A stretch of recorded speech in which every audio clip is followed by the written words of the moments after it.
আসসালামু আলাইকুম রহমতুল্লাহি ওয়া বারাকাতুহু। আমি আজকে আসছি জান্নাতুল মুআল্লায়। জান্নাতুল মুআল্লাটা এখানে হারাম শরীফের খুবই কাছেই অবস্থিত সেটি একটি বিখ্যাত কবরস্থান, যেখানে ইসলামের প্রথম প্রথম ইসলাম গ্রহণকারী, সেটা পুরুষ এবং নারী উভয় দিক থেকে, খাদিজা রাদিয়াল্লাহু আনহা এর কবরস্থানও এই জান্নাতুল মুআল্লাতে আছে। এবং হযরত ইসলামের চাচা, হযরত ইসলামের দাদা এবং তার পূর্বপুরুষদেরও কবর এখানে আছে। তো এটা একটি বিখ্যাত কবরস্থান। চলুন আপনাদেরকে একটু দেখাই। কবরস্থানে আসলে একটু বিশেষ দোয়া পড়তে হয়। দোয়াটার মানে অনেকটা এরকম: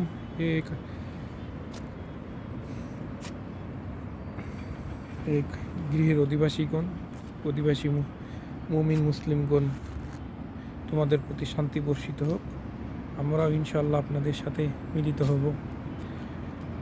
আমরা আল্লাহর কাছে পূর্ববর্তী গণের জন্য, পরবর্তী গণের জন্য শান্তি প্রার্থনা করছি। আল্লাহ আমাদেরকে আপনাদেরকে নিরাপত্তা দান করুন।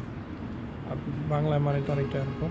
দেখেন, এই সেই বিখ্যাত জান্নাতুল মুআল্লা কবরস্থান, যেখানে আমাজন খাদিজা রাদিয়াল্লাহু আনহা এর কবর আছে। কিন্তু স্পেসিফিক কোন কবরটা এখানে ওইভাবে মার্ক করা নেই। আরেকটা জিনিস দেখেন, আমাদের দেশে কত কবর দেওয়ার সময় এরকম উঁচু করে রাখে, কিন্তু এখানে দেখেন কবরগুলো অনেকটা লেভেল, জাস্ট পাথর দিয়ে রাখছে যে কতগুলো কবর আছে। এখানে কবরগুলো অনেকগুলো খোলা, এখানে একটু স্মেলটা আসতেছে। একটু দেখাই, দেখেন পুরো কবরটা। এখানে কোনো উঁচু নাই, কোনো মাজারের মতো কোনো সিজদা নাই, এরকম কিছু নেই।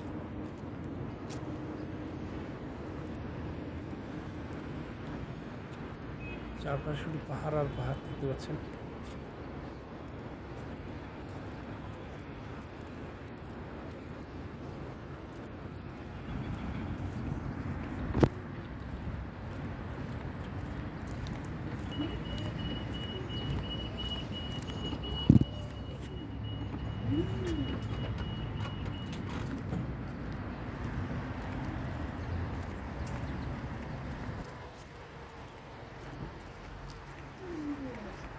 একটি পাহাড়ের উপরে কবরস্থান।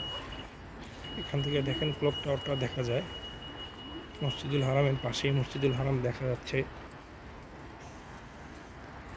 দেখতে পাচ্ছেন কি পরিমাণ উঁচু জায়গা এটা। যদি এই দিকটা থেকে দেখাই, দেখেন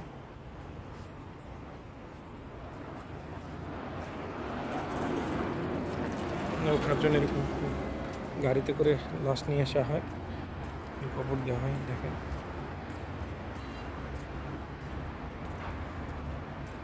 এরকম প্রতিটা মানুষের জন্য একটা করে পাথর দেওয়ার রাখা হয়েছে, কিন্তু কোনো কবর উঁচু পাবেন না, সকল ওর একই লেভেলে। এখানে আমাদের দেশের মানুষের মতো গণহারে কেউ এসে কবরস্থান সিজদা করছে এরকম দেখতে পাবেন না।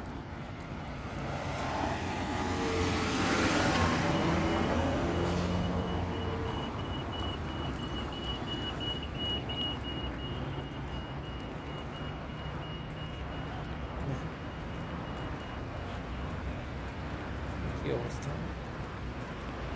এখান থেকে দেখলে আপনি বুঝতে পারবেন না আমি কত উঁচুতে গিয়েছিলাম।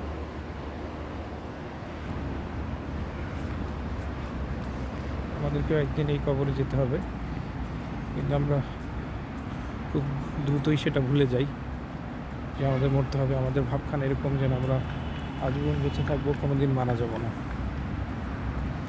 আমরা যত বেশি মৃত্যুর কথা স্মরণ করবো, তত আমরা বেশি বিনয়ী হতে পারবো। দেখেন এই দিকটা,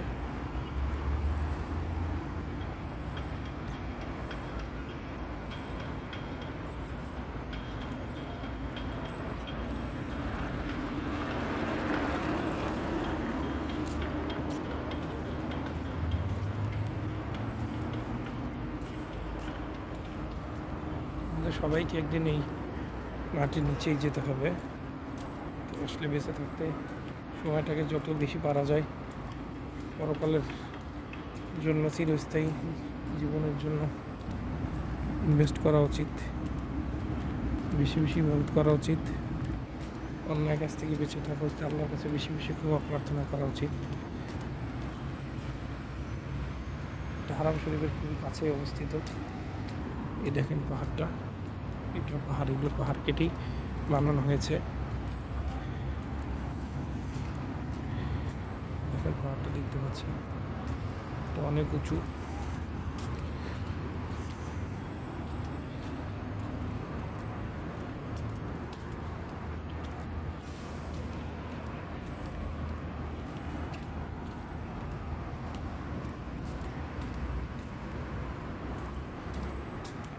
যেখানে আম্মাজান খাদিজা রাদিয়াল্লাহু আনহার কবরস্থান আছে, তাহলে বুঝতে পারছেন ব্যাপারটা।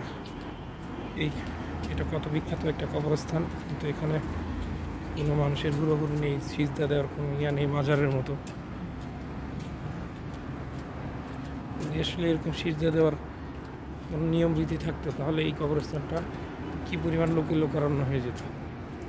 আর সৌদি গভর্নমেন্ট এসবকে এখানে অ্যালাউ করে না, আর এখানকার মানুষও সেটা হয়তো করে না। আমি কাউকে তেমন দেখতে পাচ্ছি না। এখানে এখন সকাল 8টা বাজে, আজকে 13 জানুয়ারি 2026।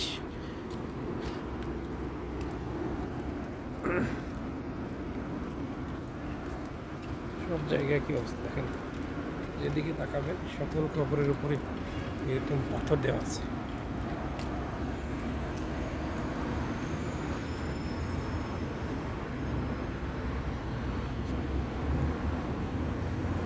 আমরা ঠিক ওই জায়গাটায় গিয়েছিলাম।